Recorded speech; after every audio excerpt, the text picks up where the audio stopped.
When we talk about reading here, I believe that it's important that we know that we're not talking about teaching students who cannot read to read, right? So the approach that we're taking in this webinar, it's actually teaching Brazilian students who can read in Portuguese how they can transfer the skills they have, the sub skills, the strategies they have in reading in Portuguese to reading in English.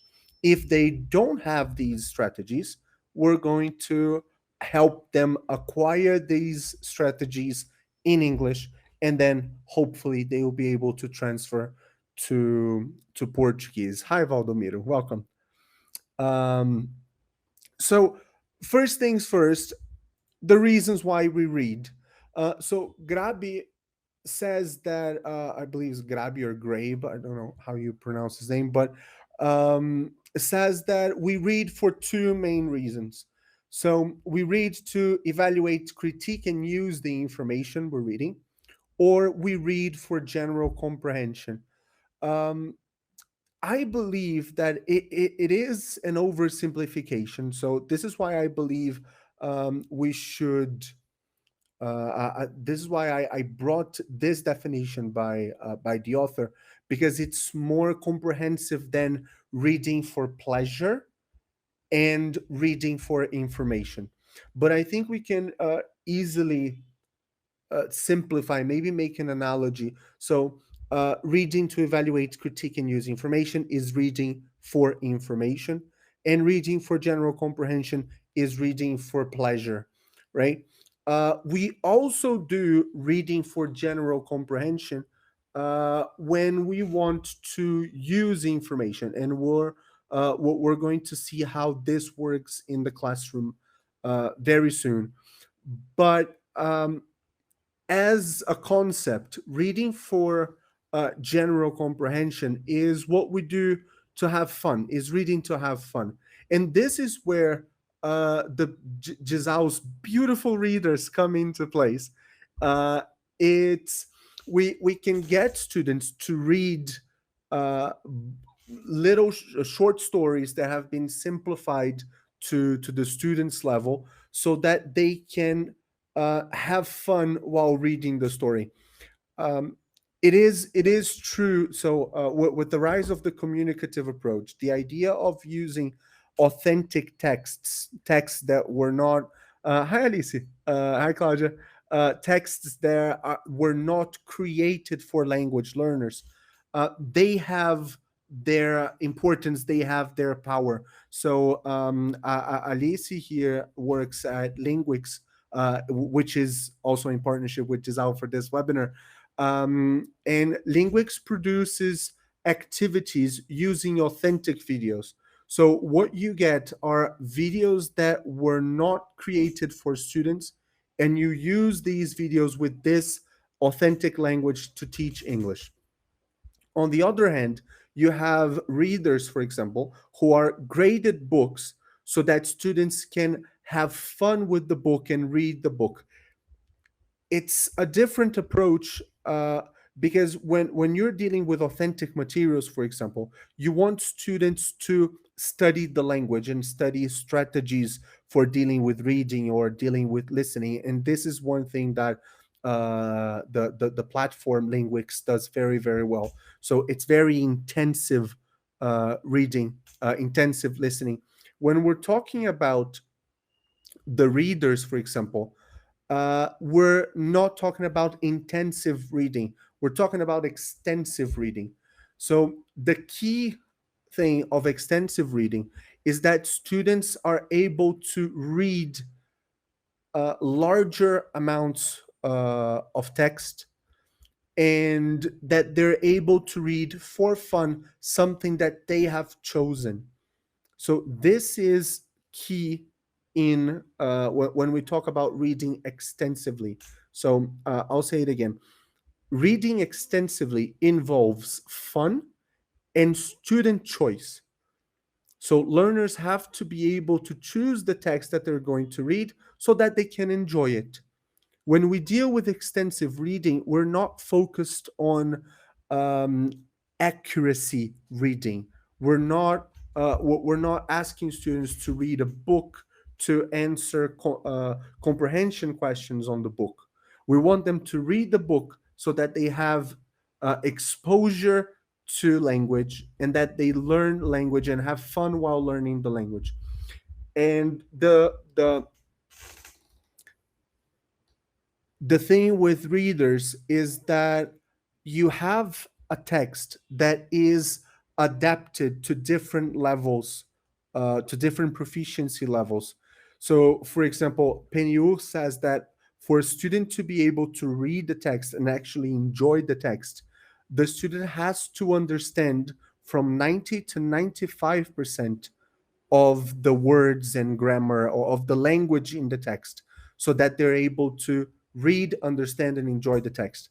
Anything less than that is going to be very demanding on the learner and they will not enjoy the text. So, we talked about extensive reading. Intensive reading is usually the kind of reading that we do in class. So, we're focused on a small text, and we want students to. And I love this. This sentence is it's reading for accuracy. Remember when we talk about fluency activities and accuracy activities, and we know that fluency and accuracy they're pretty much intertwined, so you cannot separate one from the other. But intensive reading is reading for accuracy. You want students to be able to use uh, sub skills and strategies of reading to deal with the text and with the activities that come together with this text.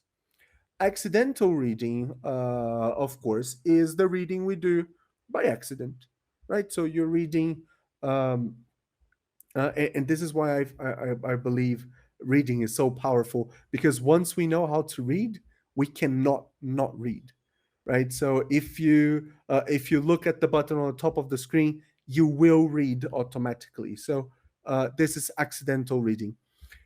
This webinar is going to focus on intensive reading. So today we're going to talk about how to deal with texts inside the classroom and how to help students develop reading skills and reading strategies in class time. Of course, readers and other kind of material for extensive reading can be used during the class, say 15 minutes every week, so that students can sit down and read.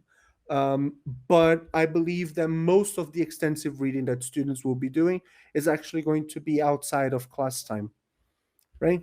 So let's take a look at reading and this intensive reading perspective. Some time ago, reading was classified. Actually, the skills were classified as passive and active skills, right? Remember that. So we had the passive skills, reading and listening, and we had the active skills, writing and speaking. Yeah, and then we changed this perspective because we know that reading and listening is not passive; it's very much active. To receptive skills, and then we have receptive skills now, reading and listening, and the productive skills, speaking and writing.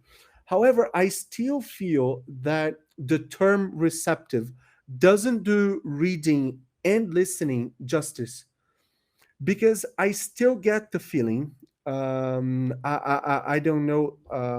I don't know if you'll agree with me on this one, but I still get the feeling that when we talk about something being receptive, it it has this passive connotation, as if you're there and something arrives to you. Don't you get this feeling?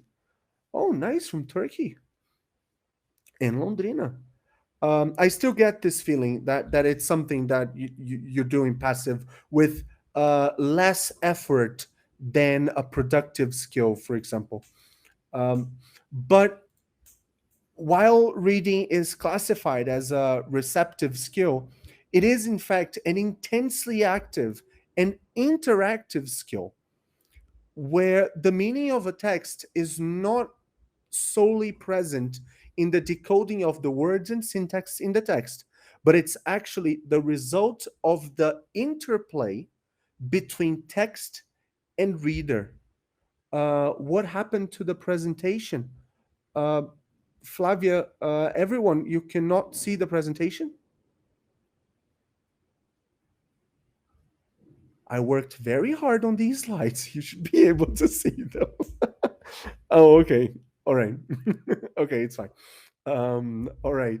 So, what I mean by this is that um, when we read, particularly talking about students in class, when they're reading a text in a second language that they're learning, it is very, very, very much active. And it's not only active, but it's also interactive. Because while we read a text or listen to something, um, we are all the time, you're trying to predict what's going to appear next. You're connecting what you already know from the text and from your knowledge of this genre and your background knowledge. You're connecting and interacting with this text. Some people, while they're reading, they ask questions. Obviously, they're not going to ask the questions out loud, but they think the questions and then they expect the author or the text to answer these questions further down. Right? Thais says that Umberto Eco says that the reader is always a co author. Absolutely. Um, I think that the time I read that I tried reading Machado de Assis some time ago, when I was in high school, I didn't enjoy it at all. Probably because I was too young and too immature to be able to have this interaction with Machado de Assis, right? So what we have here is this interplay between the text and the reader. So how does that happen? It happens through two different kinds of processing: top down and bottom up processing. So we're saying that when we read a text, and as Thais quoting Roberto Eco there, the reader is also a co-author. So it is interactive. It is similar to a conversation. These two kinds of processes, top down and bottom up, they happen simultaneously when we're reading, and they are what understanding and what decoding and what comprehension is. Let's explore the first one, top down. Um, I was having a conversation with my wife, and I think that the best way to remember this is that the top down, it's from what you know. It comes from your experiences, your life, and your understanding as a person to the text. It's the first kind of processing. It's your interaction, it's your part, it's your role in the interpretation. Top down. What this means is that top down is knowledge based. What kind of knowledge is based on your background knowledge, your life experiences, what you know about the topic. It's, for example, it's very, very hard to read a text you know nothing about. So it's much easier for us teachers to read the text on teaching reading, for example, because we're teachers, we teach reading, we deal with this in class, than reading a text about quantum physics. Because I for one have no knowledge whatsoever on physics, so it's going to be very hard for me to contribute to this interaction. It's going to be a monologue, and I won't be able to decode this text because I do not have this background knowledge. Sometimes people use the fancy word schema and schemata to talk about background knowledge, right? So if you're sitting a Delta or a DIP TESOL exam in the future, schema and schemata are the fun words here. We also use our cultural knowledge, our cultural context.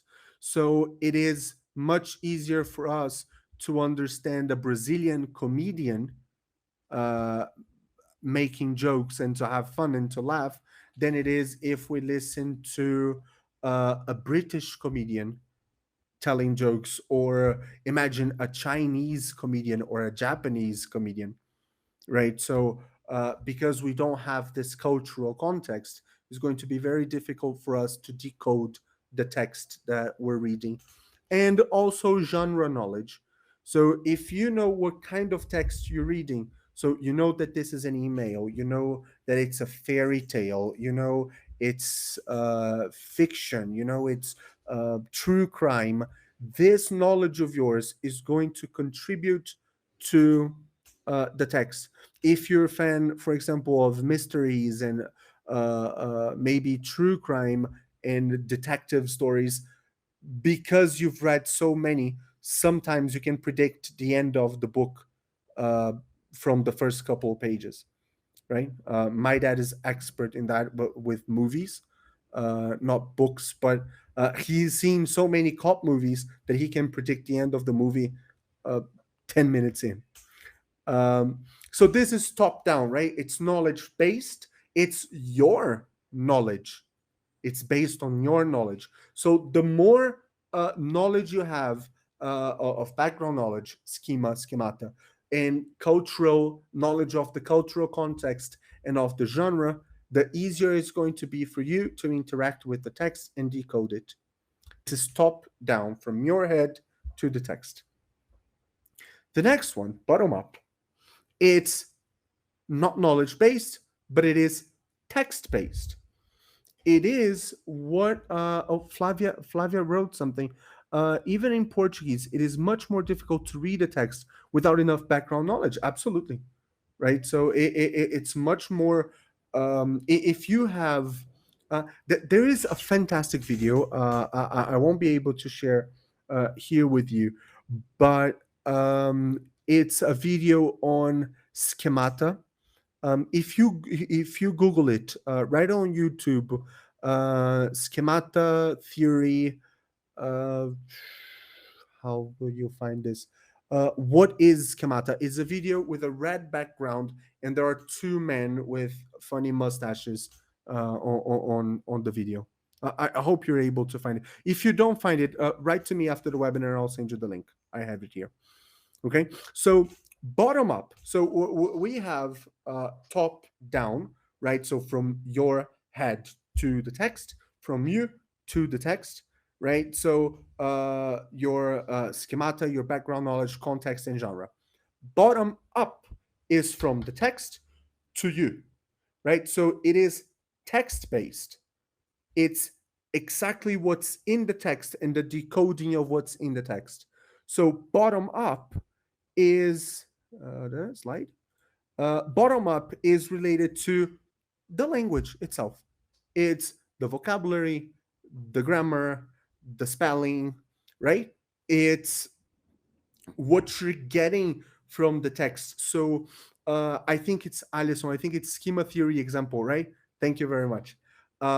So text, this bottom up processing, this text based processing. Yeah, just don't click the link right now because we're doing something. Thank you very much.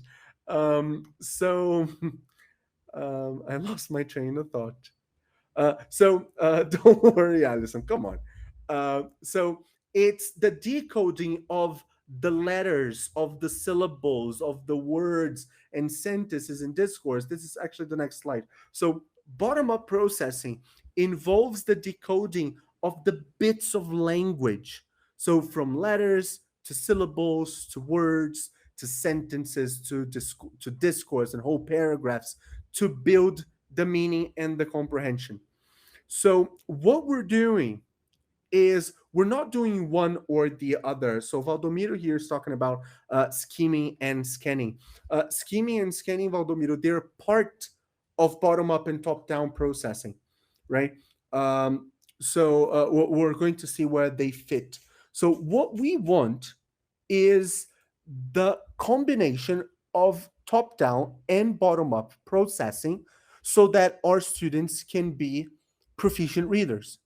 So we want to connect the bottom up strategy. So we want to connect how students can make sense of a text from the text itself. So from understanding the words, the sentences, and going beyond that to using their own background knowledge to contribute to this text.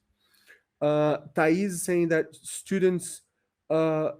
teens struggle with top down and bottom up, right? So they struggle with reading in general. I feel that, for example, adult learners, they are, that's probably why. uh, uh, Adult learners, they are very fixated in bottom up processing. Adults tend to want to understand every single word in the text to keep on reading a text. If you get, at least in my experience, kids and teens, it's much easier for them to just read past words they don't understand and still be able to make sense of the text. So one way we can connect these two kinds of processing and work on developing these two kinds of processing is finding strategies that are directly connected to the processing styles that we're trying to develop. So, for example, when we talk about activating background knowledge, when we try to bring to class and we try to bring to the text what students already know, we're working on top down processing very actively and very consciously. And I have said this before in another presentation. I feel that the difference from an experienced teacher to a proficient teacher is that both of them can do the job very well, but the proficient teacher is aware and it's conscient of what they're doing and why they're doing what they're doing. So, for example, when we activate students' background knowledge, when we bring to class what they already know before reading a text, we're working on top-down processing. It's a skill from top-down processing. When we deal with predicting and we actively ask students to predict bits of the text, we're working on this top-down processing. Skimming, when students go to the text to find uh, the general meaning of the text, and scanning when they're looking for specific pieces of information on the text, we're working here on bottom up processing. So these strategies are strategies that uh, our students might know how to do in Portuguese in their L1, but not necessarily these skills are automatically transferred to English, to their not L2, sorry, to their additional language, let's say, right? So our job as teachers, I believe, is not only to get students to do the reading and answer true or false exercises, which, in my opinion, they're not helping students develop. I feel that this is testing, right? You're testing if students understood the text or not. There are more interesting activities if you're trying to develop the skill of reading.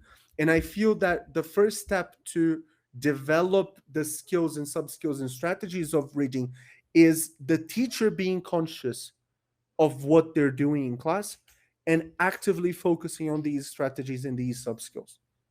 And to show you an example, um, I'm going to walk you through one of my last classes, it was a lesson on reading, and I was observed during this lesson. And I actually have the feedback to this lesson right after this webinar at 6. So I still don't know if the feedback is good, and I'll never tell you if it isn't.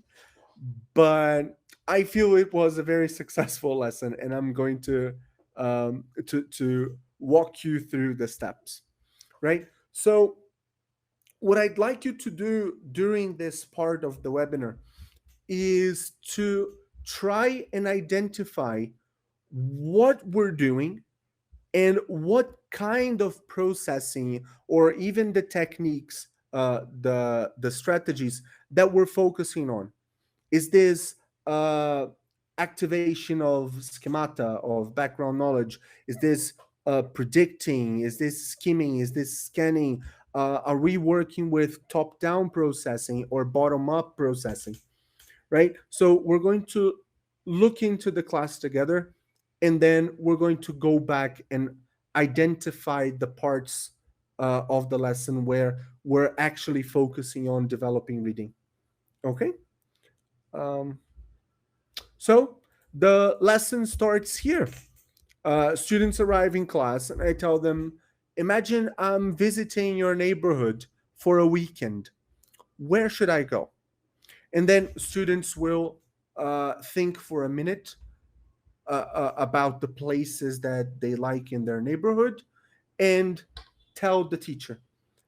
This is more effective if you ask them to do this in pairs.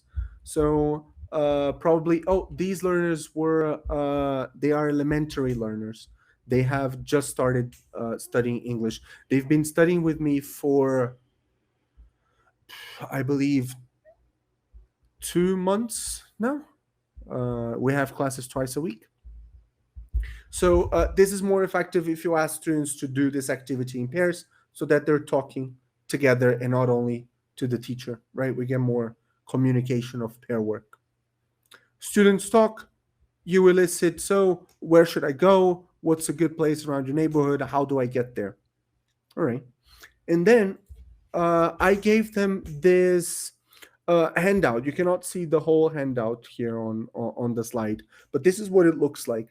I would ask students, after talking about their places to visit in their neighborhoods, I'll tell them that um, there is an email to that I wrote to someone, and I would like them to read the first lines of the email and look at the map to answer these questions.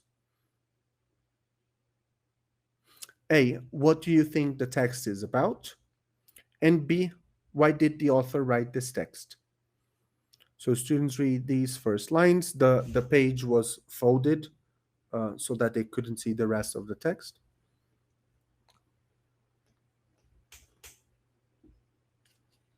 Yeah. Um, After they answer A and B, what do you think the text is about? Why did the author write this text? They talk in pairs. They share their answers. I don't elicit answers right now because I don't want to correct students at this point. Then, number two, uh, what words you think are in the text? Write 6 of the words that you think are in the text, that you believe are in the text, in the box. Students take some time and try to imagine some of the words that are in the text. For this, students wrote turn right, turn left, next to, across from. Also, they wrote the names of the streets that are on the map. They wrote a couple of verbs, say visit, go, like. They also wrote goodbye, see you, because they said, oh, it's an email, so there is some sort of goodbye at the end. They also included some places in town, so say barbershop, restaurant, coffee shop, bookstore, thrift shop, right? So they added these words. Then the next stage of the lesson is for students to read the text and check their answers to the questions that they have just answered. So students will now have access to the whole text, and they are asked to read and go back to the questions to check their answers.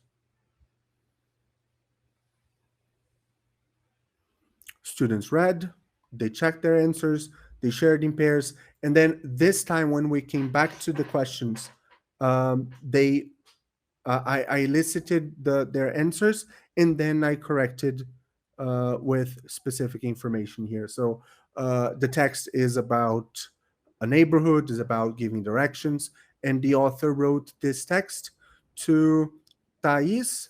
She is coming on vacation, and she needs directions around the neighborhood. Yeah.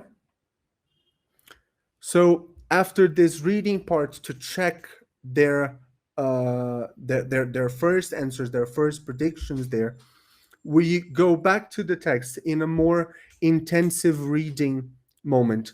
Now students were tasked to read the text again and complete the map with the missing information. So the places in the map are missing. So they have to read the text very carefully, reading for um, accuracy, right? So and then finding the places on the map. Flavia, this text is not authentic. I wrote this text, and Thais lives with me. She's my wife, and she's not going on vacation anywhere. So this is not authentic. This is very inauthentic. However, it's important to know that being authentic or being inauthentic is not because the word authentic has a positive connotation and the word inauthentic has a negative connotation, right? But they're not good and bad things. They're just used for different purposes, right? So, Adriana, sorry if I missed it, but what is your aim with this lesson, Bruno? I remember watching a webinar by you talking about what a good aim is, and I love good examples. Okay, the aim of this lesson was for, I'm kind of going to spoil the answers later, but was for students to be better able to use schemata activation, prediction, scheming, and scanning to read the text, giving them directions using a map. So it's a very long aim because Delta asks us to write very long aims. But the key thing with this aim is that we're focusing on specific strategies to engage with the text, right? So here, again, students will read the text to complete the missing spaces on the map. Final stage of the lesson. In pairs, add 3 places. First, individually, add 3 places to the map. And now in pairs, help your peer find these places on the map by giving them directions. Okay? And then give students feedback, elicit error correction, and goodbye. See you next week. This was the lesson. Yeah? Any questions before we go back to the stages and talk about being conscious about them?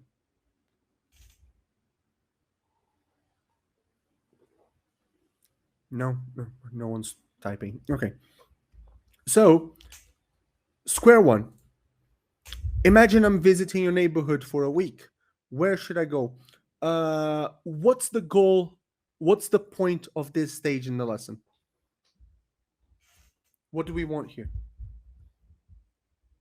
Yes, we're activating background knowledge, right? So the idea here is to get students to consciously think about their neighborhoods, and this will I'm not a neuroscientist, so take what I'm saying with a spoonful of salt. But this kind of activity will get students in the frequency of this activity. It will set the context for the whole lesson. So students will activate their pathways, their neuronal pathways connected to this topic. So they will already think about places in town, uh, around the corner, across from, next to, because this language is already there. We had already studied this before. So this language will be activated, will be brought to the limelight before we actually go to the text, right? So we're activating background knowledge here. Then, uh, number one, read the first lines and look at the map. Now answer the questions. What do you think the text is about, and why did the author write this text? What's the objective of this activity? What's the point here?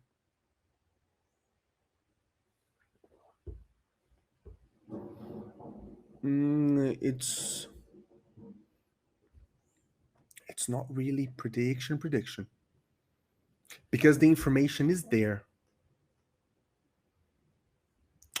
Look, because students are able to read the first lines of the text, uh, knowing what the text is about is included in this information. Also, why did the author write this text? Is also there, right? So the author wrote this text to Thais, who's coming on vacation and needs directions on a map. This is not prediction, right? This is the general idea. So we're skimming, we're getting the surface level comprehension of this text. So what we have here is a text giving directions to someone coming to visit. This person most likely doesn't know the neighborhood, so otherwise it would be mansplaining in text. And we know what the text is about because it's there, right? uh, Number two, what words do you think are in the text? This is the prediction part, right? So here we're predicting because students cannot see the whole text, and here they have to really, okay, so if the text is to a person coming to visit, she doesn't know the neighborhood, there's a map involved, so I think this and that words, those words are going to be there in a text, right? So this is actively predicting. Yeah. Then when students get to read and check their answers, we're what are we doing? Scanning. Yes. So we want students to look for information in the text that is that will help them go back to the questions and verify if the questions they answered are right. Right. So we're not reading. The idea here is that students don't read the whole text. Is that they look for clues, for textual clues. By the way, if I'm looking for textual clues, is this top down or bottom up processing? Não é pegadinha, não. uh, it's bottom up. I'm looking for textual clues, right? So information that is in the text, right? So I'm scanning to find exactly what I need to go back to my questions, to go back to my answers and check if they're right. Yep.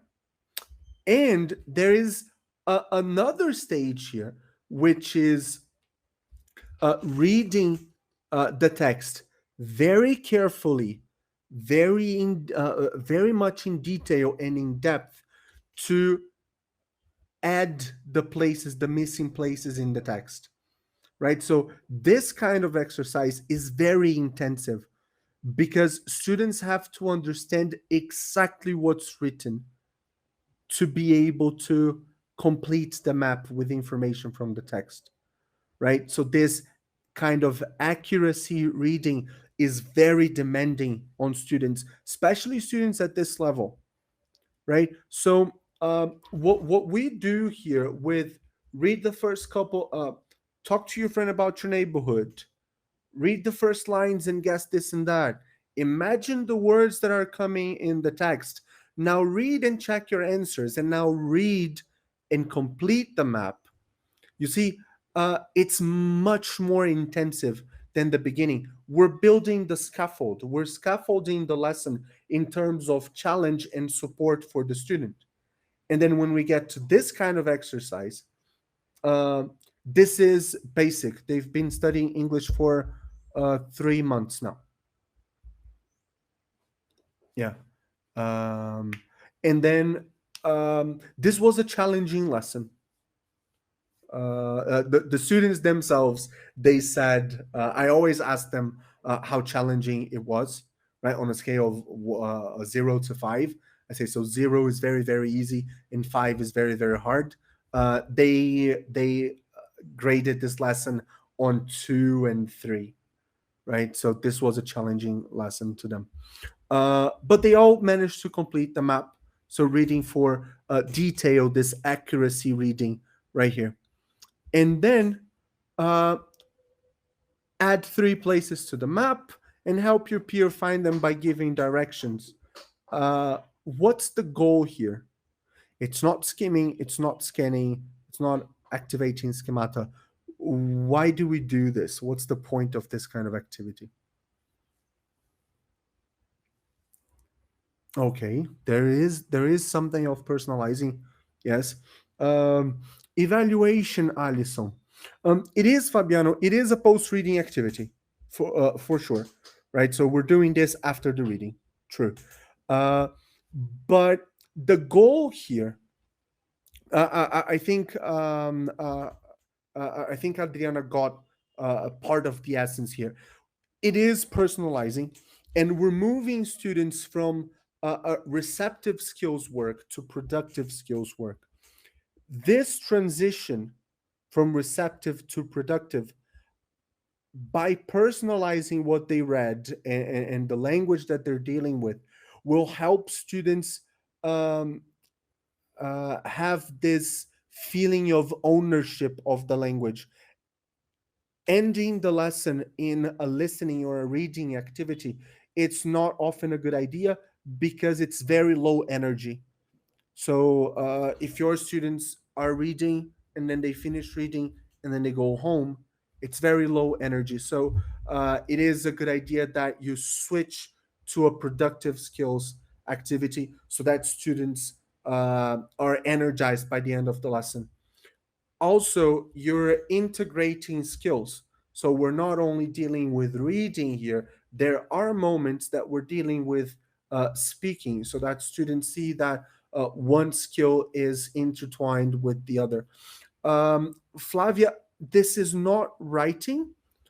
This is not a writing class. Yes, the students will have to write the places on the map, but the skill of writing is not being developed here. So we can say that this could be perhaps a vocabulary review and a grammar review from previous lessons of. I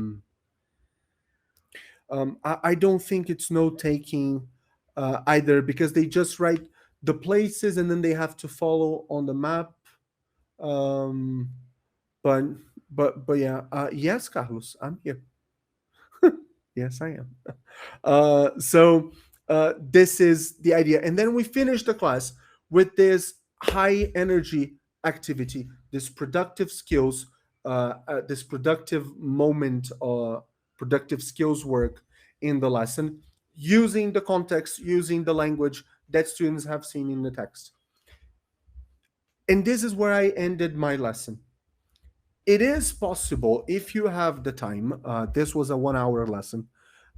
If I had more time, maybe an hour 30, uh, I might have gone back to the text to work on some bits of language and maybe looking deep to some expressions.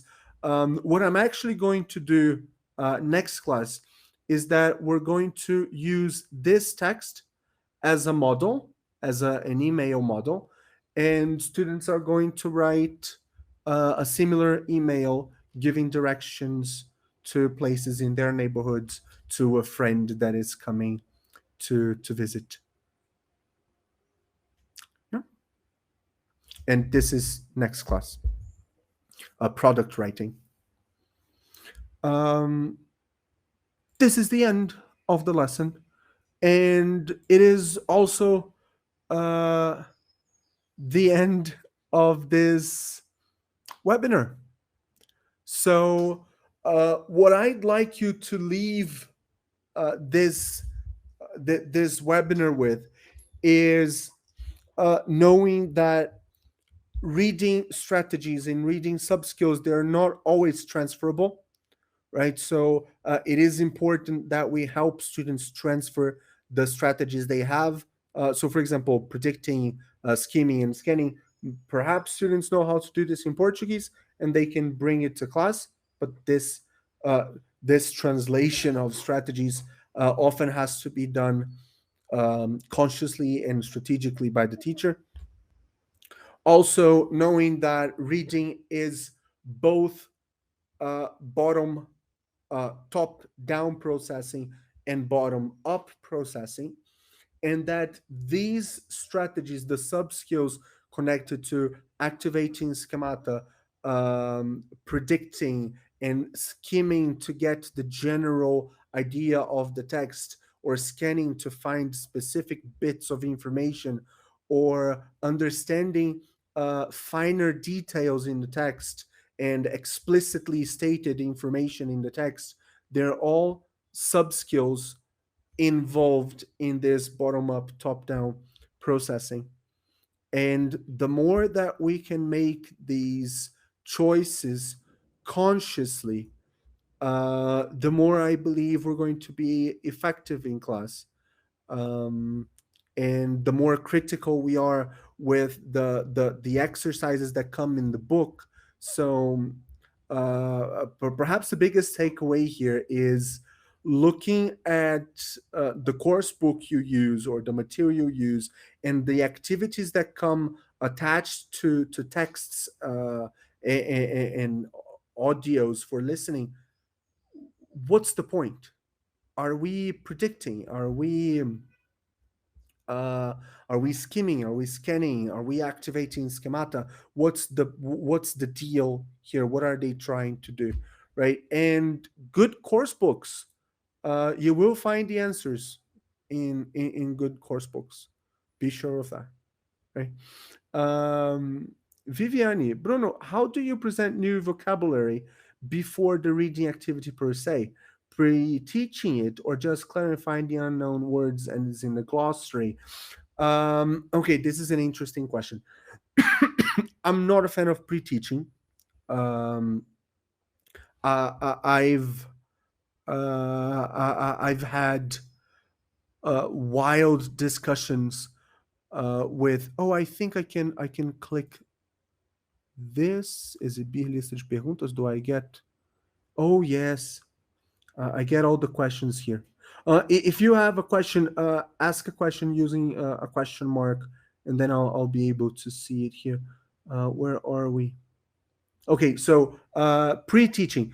So usually I don't pre-teach vocabulary because I think that another sub-skill of proficient readers is being able to guess the meaning of a word from context, or just skipping the word altogether and still making sense of the text, right? So um, I would rather work on this sub skill teach than pre-teach the vocabulary before the reading. Just to be very clear, when we talk about pre-teaching, Pre-teaching is the teaching of vocabulary that you do right before students read the text.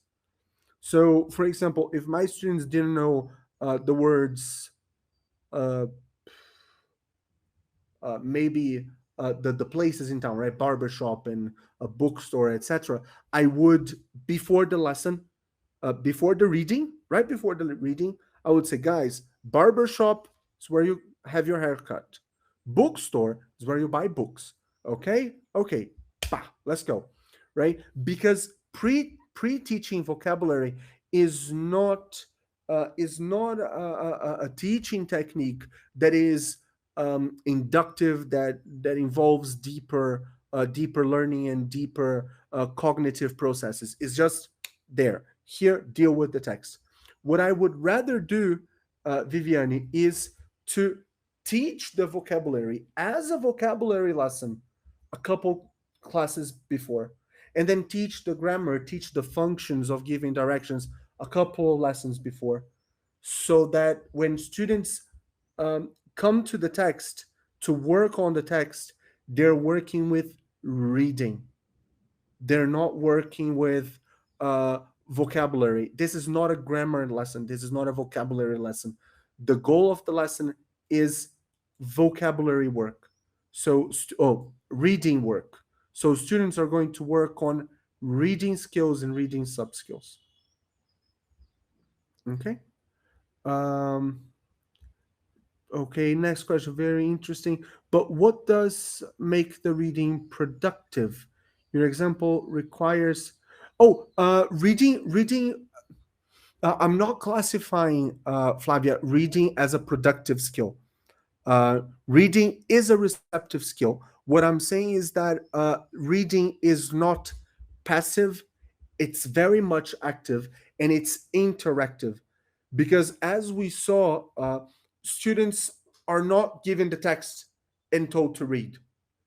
They engage with the text on several levels, from the surface level to their background and experiences and cultural level, to genre level, to predicting words, to reading to check information, to reading in detail for accuracy to complete a map, right? So there is a lot of interaction going on between student and text, but that does not make reading a productive skill. Yeah. Um, and I think I've dealt with all the questions, right? Yeah. Yeah, I think I have. So thank you very much, everyone. Uh, is that okay if I ask students to read out loud in class? Layla, what's your goal with reading out loud? So I think that whenever we talk about is it okay if, is being conscious. So why are you asking students to read aloud? And then you have a goal with this reading out loud. And then, is this the best way that I can work on reading out loud? Yeah. Oh, I'm going back to the code, Elizabeth. So reading aloud is a very interesting activity for students who have to, for business students, for business English students who have to give speeches often. So this kind of executive that has to read the text out loud to audiences, they will profit phenomenally from reading out loud. However, for a student who has no intention of reading speeches out loud, um, I feel that the reading out loud will will not be very productive. I would rather, what I like to do is first read in silence for understanding and reading aloud for practicing pronunciation of some words. Okay, I just think it's too many words, right? Depending on the text, you're going to have lots of words, and then you're going to have connected speech to deal with this pronunciation. It's going to be quite tricky.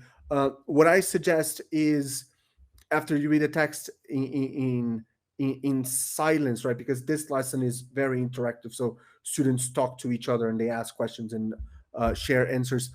After you deal with the reading, so we focused on reading, then let's look at these three sentences.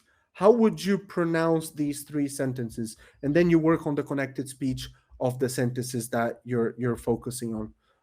But then just think about what your goal and what your focus of the lesson is, right? Of course, you can use a text as source of input. So this text is not going to be used to work on reading skills. The text is being used to uh, teach vocabulary or teach grammar or even teach pronunciation, right? And then you don't work on reading skills as much. But then, right, just choose. Yeah. Um, Thank you, everyone for coming. Thank you for your comments. This was a very interactive webinar. I'm very happy that you interacted, you asked questions, and you shared with me your input. This is fundamental um, to our growth as professionals, as a class of educators. Thank you very much for being here. This is not a giveaway. This is actually my profile on LinkedIn. If you want to get in touch, or if you want to get this presentation, I would gladly share this presentation with you. So get in touch using this code if you want to. And thank you very much for being here. And thank you for being teachers. We need more teachers. Thank you for your work. And goodbye.